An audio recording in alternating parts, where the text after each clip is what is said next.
Prácticamente no queda nada para atacar, asegura Donald Trump sobre la guerra que su país, Estados Unidos, mantiene junto a Israel contra Irán.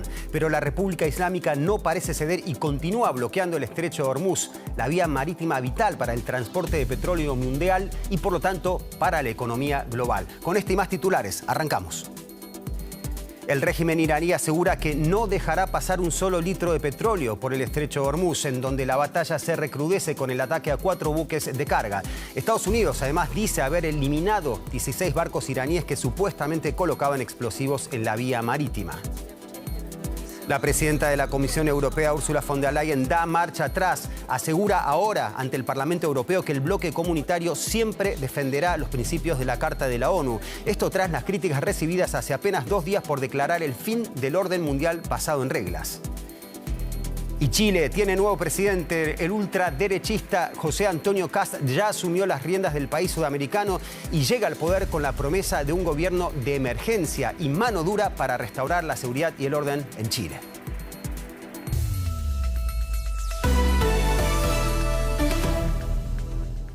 Bienvenidos a DW Noticias. Soy Leandro Fest. Gracias por elegirnos. El presidente de Estados Unidos, Donald Trump, afirmó este miércoles que pronto terminará la guerra en Irán porque asegura, palabras textuales, que prácticamente no queda nada para atacar en el país del Golfo Pérsico. Eso mientras se recrudece la batalla en el estrecho de Hormuz, que no solo afecta a la región, las consecuencias son globales porque por allí pasa el 20% de la producción mundial de petróleo.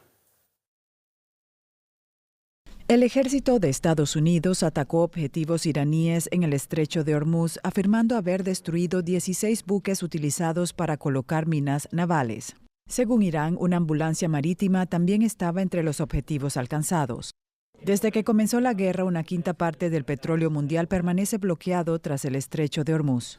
Irán afirma que no permitirá el paso de barcos hasta que cesen los ataques de Estados Unidos e Israel. Algunos navíos han logrado atravesar esta peligrosa vía marítima, pero otros han sido atacados.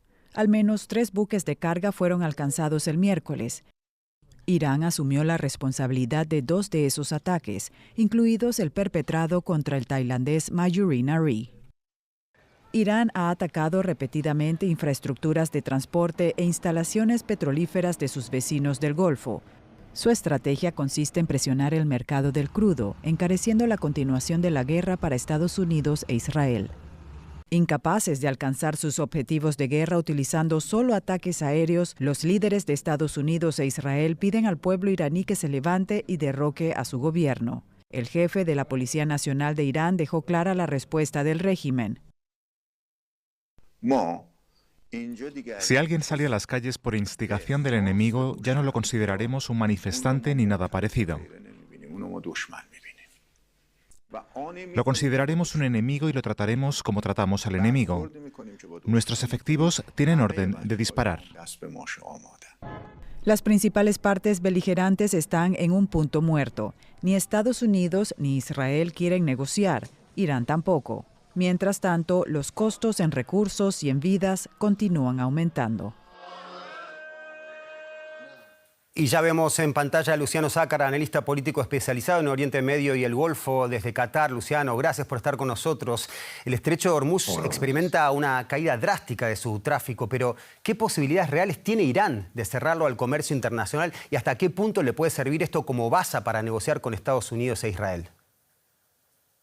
Bueno, por una parte, no es necesario que lo cierre del todo, ya con que lo ponga en peligro y de vez en cuando pueda gestionar un ataque a un barco y con éxito, como ha pasado hasta hoy, es suficiente como para poner en peligro toda la producción, es suficiente como para mantener a los barcos anclados en puertos porque nadie va a querer salir y nadie va a querer arriesgarse por los costos que esto implica y sobre todo por el seguro que está cada vez más alto. Por lo tanto, lo mismo que está pasando con los países del Consejo de Cooperación del Golfo, estamos recibiendo ataques permanentes, no generan daño prácticamente, por lo menos aquí en Qatar, pero sin embargo es suficiente para mantener los aeropuertos cerrados.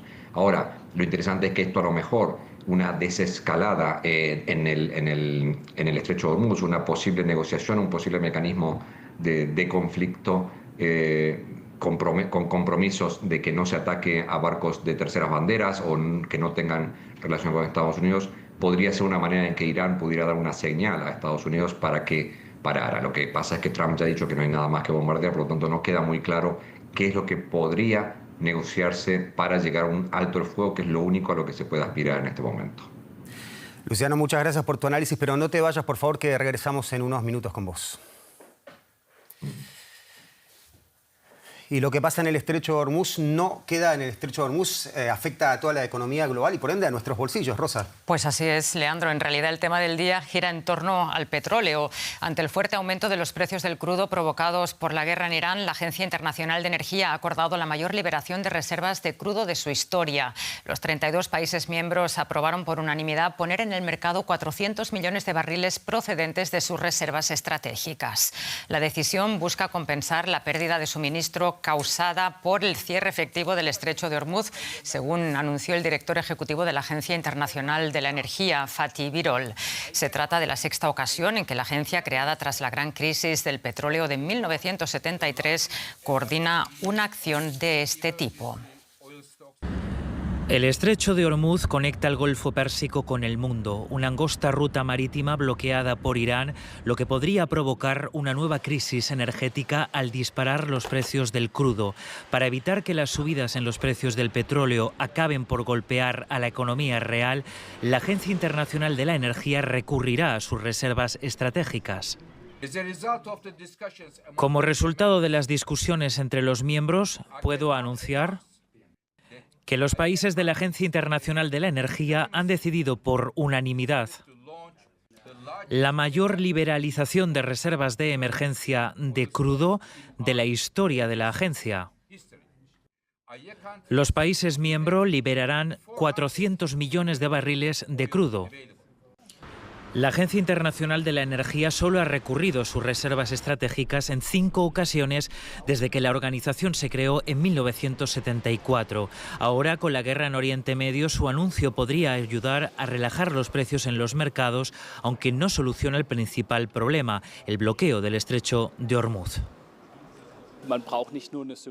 No solo se deben tratar los síntomas, que es lo que se intenta liberando las reservas, sino también abordar la causa, ese cuello de botella que tiene que resolverse. Eso permitiría una recuperación de las bolsas a largo plazo.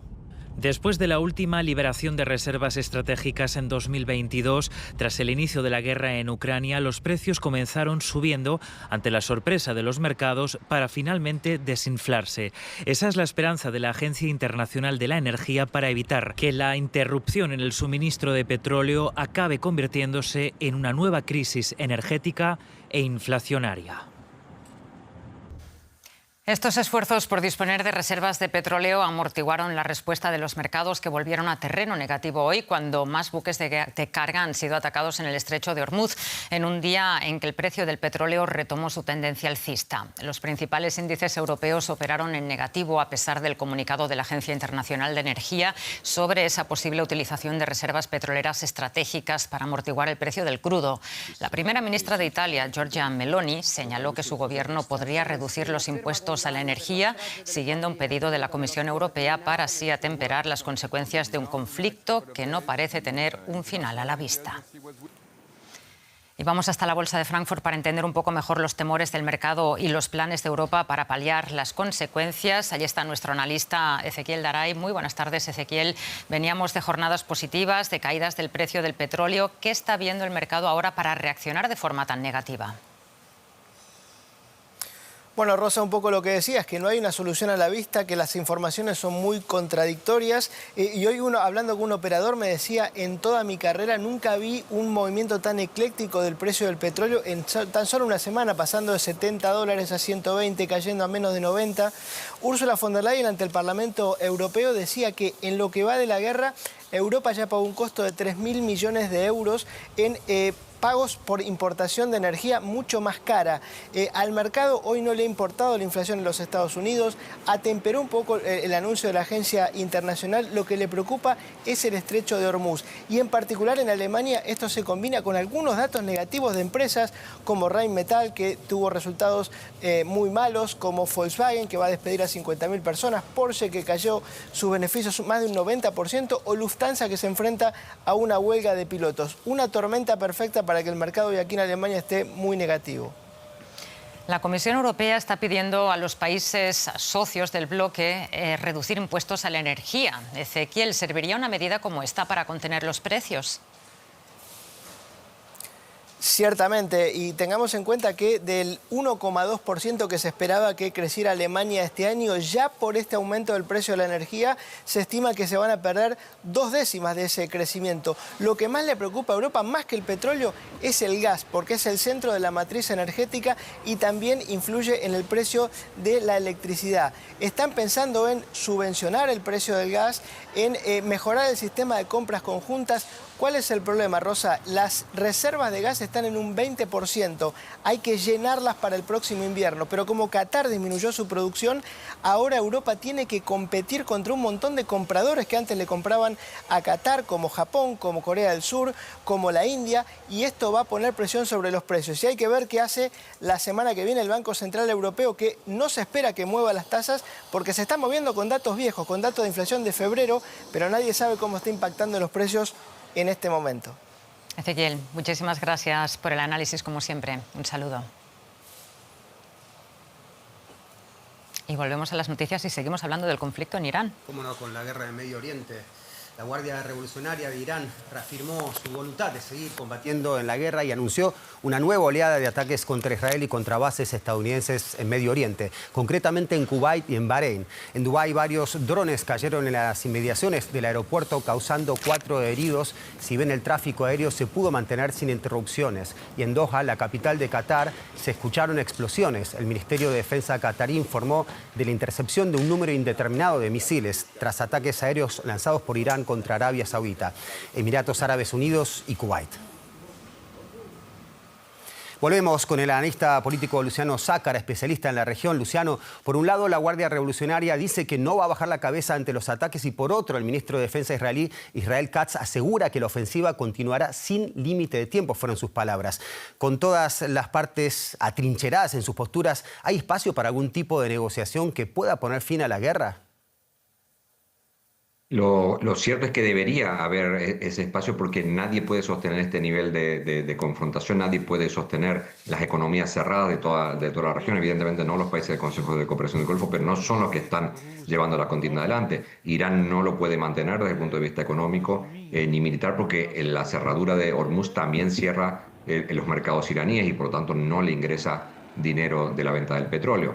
El problema es que las narrativas o las justificaciones por las cuales se sigue esta guerra, tanto Irán como Israel y como Estados Unidos, tienen muchos tintes que son difíciles de negociar porque son tintes religiosos. El hecho de la idea del martirio que existe en la cultura así revolucionaria, la idea de este destino manifiesto que Trump o la administración de Trump con su secretario de guerra están demostrando cada vez que se hacen arengas a soldados, se hacen declaraciones de prensa, y la idea de la existencial de Israel también amparado por cierto sector de la derecha que aspira a un modelo con orígenes bíblicos, hace que sea muy difícil pensar en una negociación. Negociar cuando uno tiene a Dios detrás o cuando uno tiene la razón de esta guerra, porque es la guerra justa, y una guerra casi santa, es muy difícil de negociar. Esperamos que el pragmatismo, el hecho de que esta guerra no sea sostenible a largo plazo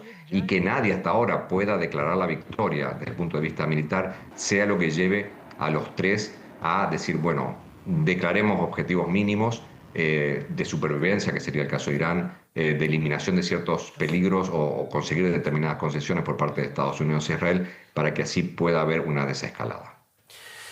Luciano Zácara, muchas gracias por tu análisis desde Qatar. Gracias a ustedes, buenas noches. Y el ejército israelí anunció una nueva oleada simultánea de ataques a gran escala contra objetivos en todo Irán y en la capital del Líbano. Este miércoles volvió a bombardear Beirut por segunda vez desde que iniciara la campaña aérea contra su vecino del norte. La operación se dirigió contra un edificio ubicado en el centro de Beirut. Al menos 4 personas resultaron heridas en lo que parece un ataque selectivo. Desde inicios de marzo, la Fuerza Aérea israelí lleva a cabo una campaña de intensos bombardeos en el Líbano que se ha centrado en el este y el sur del país, país, así como en las áreas adyacentes de la capital. Según las autoridades libanesas, estos ataques aéreos han causado 630 muertos, incluyendo 86 niños y más de 1.400 heridos. El número de desplazados ascendería a unos 800.000. El periodista Joan Cabasés estuvo esta misma jornada en el centro de Beirut, donde se produjeron estos bombardeos. Joan, ¿qué ambiente se respira en el barrio en donde ocurrieron estos ataques?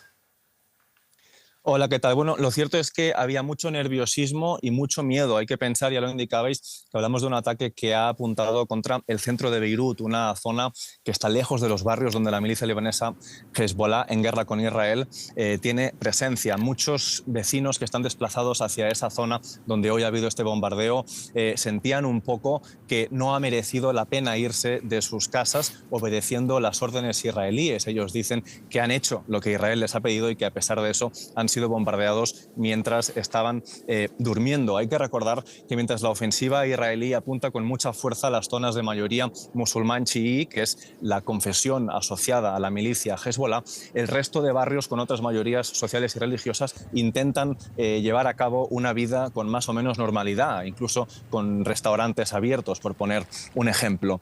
Decir que el ataque ha apuntado aparentemente, según Israel, contra miembros del grupo islámico, que es una formación política con una pequeña facción armada aliada de Hezbollah en Líbano. Ahora, al mismo tiempo, Joan, en el sur del Líbano, Hezbollah informó de enfrentamientos directos con soldados israelíes. ¿Qué pudiste averiguar de lo que está ocurriendo en el sur del país? Sí, bueno, pues la misma milicia libanesa Hezbollah ha reivindicado en un comunicado haber lanzado en el día de hoy varios cohetes contra tropas israelíes desplegadas en la ciudad de Hiam. Es una ciudad cercana a la frontera con Israel. De hecho, ya van varios días en los que Hezbollah está reivindicando ataques contra esa zona en la que se hace evidente que Israel está tratando de hacerse fuerte, abriendo alguna suerte de base militar para apoyar sus actividades en el sur de Líbano. También se registran en el día de hoy varios ataques israelíes con víctimas mortales a lo largo de la franja fronteriza. Es una franja que está, por ese motivo, cada vez más vaciada de población civil, ya lo indicaba, y son cerca de 800.000 las personas que han huido de sus casas en buena parte de este sur de Líbano. Pese a eso, muchos pueblos están optando por quedarse, muchos ciudadanos optan por quedarse en sus pueblos, especialmente en la franja fronteriza con Israel, porque hay que recordar, el gobierno de Israel ha anunciado que tiene intención de imponer o de crear una zona de seguridad, y estos vecinos tienen el miedo de que la zona de seguridad se coma, por así decirlo, sus municipios. Por ese motivo, hoy ha habido varias ONG que han llevado a cabo un convoy humanitario para llevar suministros, comida y elementos básicos para que estas comunidades puedan sobrevivir bajo el bombardeo durante por lo menos unas jornadas más. El periodista Joan Cabasés, experimentando la guerra desde Beirut en primera persona. Muchas gracias, como siempre, por tu completo reporte. A vosotros. Y vamos con otro de los temas de titulares. La presidenta de la Comisión Europea, la alemana Ursula von der Leyen, llamó este miércoles al presidente de Líbano para mostrar solidaridad con su pueblo. Por otra parte, von der Leyen matizó un controvertido discurso en el que daba por terminado el orden mundial y que provocó fuertes críticas. En un debate especial en el Parlamento Europeo sobre la guerra en Medio Oriente, la presidenta de la Comisión remarcó el compromiso inquebrantable de la Unión Europea con el respeto al derecho internacional. El lunes, la presidenta había dicho que Europa ya no puede ser la guardiana del orden del viejo mundo. Esas fueron sus palabras. Unas palabras que muchos interpretaron como un respaldo a un nuevo orden mundial basado en la fuerza y que le han valido las críticas de hasta su colega, el presidente del Consejo Europeo, Antonio Costa. Escuchemos a la presidenta este mismo día en Estrasburgo. La Unión Europea se fundó como un proyecto de paz. Nuestro compromiso inquebrantable con la búsqueda de la paz, con los principios de la Carta de las Naciones Unidas y con el derecho internacional sigue siendo tan importante hoy como lo fue en nuestros inicios. Siempre defenderemos estos principios. El Parlamento Europeo debate la situación en Medio Oriente tras la guerra lanzada por Israel y Estados Unidos contra Irán en una reunión en la que también tratarán la próxima cumbre de líderes europeos que se celebrará la próxima semana.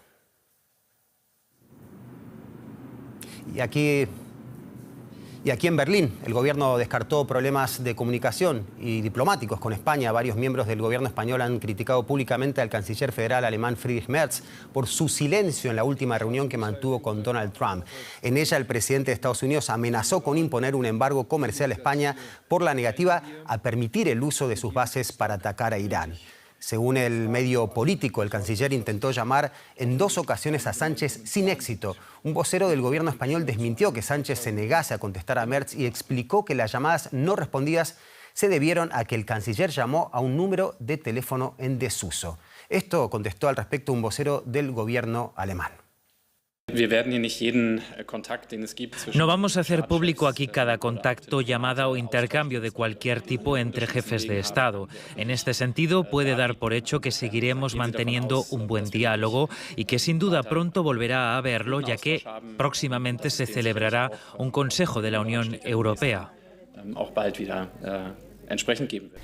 El gobierno alemán ha evitado hoy de nuevo pronunciarse sobre la ausencia de una comunicación directa entre el canciller alemán Friedrich Merz y el presidente del gobierno español, Pedro Sánchez, tras las tensiones diplomáticas entre ambos países después de la visita de Merz a Washington y su reunión con Trump, cuando el canciller prefirió callar ante los ataques del presidente de Estados Unidos a España. En la víspera de la rueda de prensa gubernamental de este miércoles en Berlín, el canciller Merz también evitó responder a varias preguntas directas sobre esas llamadas fallidas a Pedro Sánchez, según siempre la versión española. Esto apunta a que el asunto incomoda a la diplomacia alemana, que prefiere hacer oídos sordos a las críticas procedentes de su socio europeo. En su lugar, el gobierno alemán prefiere subrayar la buena relación entre Madrid y Berlín y que ambos países mantienen una buena cooperación y muchos intereses comunes en asuntos de seguridad, energía y especialmente en política comercial. Precisamente fue sobre las amenazas comerciales de Trump a España sobre las que el canciller Merz prefirió callar en el despacho oval. En todo caso, las posiciones divergentes de Alemania y España sobre la guerra iniciada por Estados Unidos e Israel contra Irán, que Madrid rechaza de plano y Berlín apoyó indirectamente, sobre todo sus inicios, se harán muy probablemente visibles en la próxima reunión del Consejo Europeo. Las diferencias de Merz y Sánchez escenifican una vez más la falta de una posición común europea en política exterior. El ultraderechista José Antonio Kast asumió este miércoles la presidencia de Chile en la ciudad costera de Valparaíso. Sí, juro, expresó Kast en una ceremonia solemne ante el Pleno del Congreso en la que relevó al mandatario izquierdista Gabriel Boric en el poder durante los últimos 4 años. Al acto acudieron parlamentarios de todos los partidos y una docena de jefes de Estado y de gobierno de todo el mundo, entre ellos el rey Felipe VI de España y el presidente argentino Javier Milei. Kast, de 60 años, llega con la promesa de mano dura frente a la delincuencia y la inmigración irregular, que son las 2 mayores preocupaciones de los chilenos con la instauración de un gobierno de emergencia. La periodista Jacinta Molina está en Chile y estuvo siguiendo de cerca la ceremonia de investidura del ultraderechista José Antonio Kast. Jacinta, por un lado se habló de un tono conciliador, pero también hubo polémicas. ¿Qué nos puedes contar al respecto? Así es, un tono republicano que se mantuvo en esta ceremonia, eso sí que no estuvo exento de algunas polémicas incluso inéditas en la previa.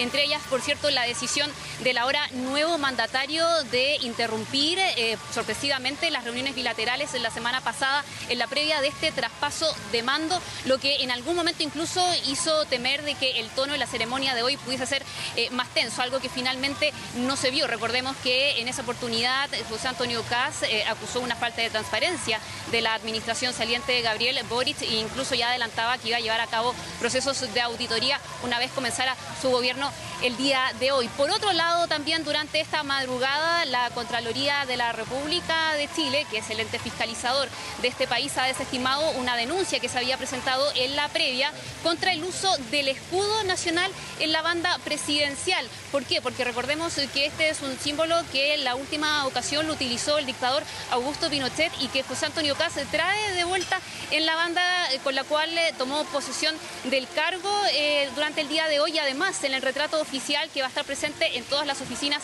del Estado. Es la primera persona desde el retorno a la democracia, el primer presidente desde el retorno a la democracia que utiliza el escudo en la banda presidencial. Recordemos también que él no solamente se ha convertido en el primer ultraderechista que llega a la presidencia de Chile desde 1990 con el fin de la dictadura, sino también el primer político que ha defendido públicamente a Pinochet, que llega a la alta magistratura del país. Jacinta Kast llega al poder prometiendo un gobierno de emergencia. ¿Cuáles son las primeras medidas que se esperan?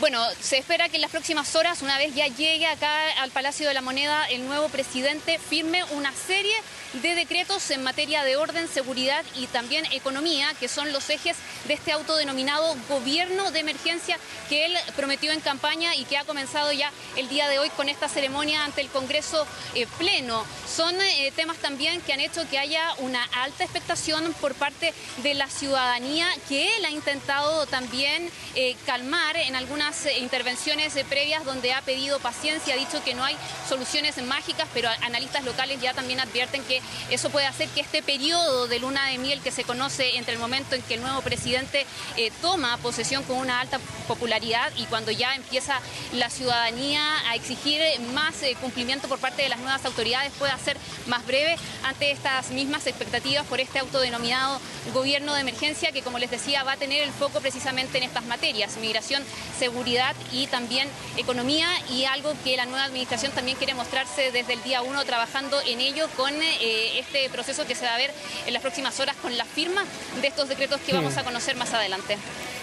Jacinta Molina en Chile, muchas gracias por tu completo reporte y por luchar, entre otras cosas, con la música de Amy Winehouse de fondo. Así es, hay mucho también preparándose acá en el Palacio de la Moneda. Nos vemos. Ahí la lucha de ser periodista, y soldados del ejército mexicano subieron al volcán Iztaccíhuatl como parte del entrenamiento para integrar su escuadrón de élite. Se trata de la unidad más dura del ejército, preparada para combatir a organizaciones criminales como el cártel Nueva Generación de Jalisco, cuyo líder, el Mencho, fue abatido recientemente en una operación militar. Los militares subieron 25 kilómetros cargando más de 20 kilos de equipo hasta una de las cimas más altas de México. El entrenamiento busca prepararlos para dominar el paracaidismo en el combate urbano y los desplazamientos en selvas, montañas, desiertos y bajo el agua. Antes del ascenso, los soldados realizaron un ritual pidiendo permiso a la montaña para entrenar en ella. Esto es todo por ahora, pero hay mucho más en nuestras redes sociales, y eso gracias a un equipo que trabaja las 24 horas para ustedes. En nombre de mis compañeros me despido hasta una nueva edición de DW Noticias.